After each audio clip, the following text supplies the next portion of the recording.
हा बनवतेस का ग बाळा? हा चल बनव. पातेलं घे, ते घे पातेलं. चल गॅस कडे आता. ठेवलंस? नीट ठेव, व्यवस्थित व्यवस्थित ठेव. पाणी टाक, पाणी अंजायच्या आमत टाक. हा बस झालं, घे. आणलंस पाणी? हा चल टाक पातेल्यामध्ये. आता गॅस चालू कर. गॅस चालू कर.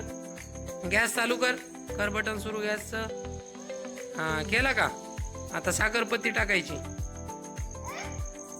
साखरपत्ती कुठे आहे? साखरपत्ती तिथं वरती आहे. बरं देतो. हा थांब. टाक साखर, टाक चहामध्ये साखर टाक. ते साखर हा टाक पातेल्यामध्ये. टाक टाक पातेल्यामध्ये साखर. हा बस झाली. आता आता पत्ती टाक. पत्ती टाक आता. हा बस झाली. हा बस झाली साखर. पत्ती टाक आता. आता हे खाली घे, खाली ठेव. इथं त्याच्यावर नाही, इथं ठेव. हा असा असा असा. हा ह्याच्यामध्ये ओत नाही, असं ओत.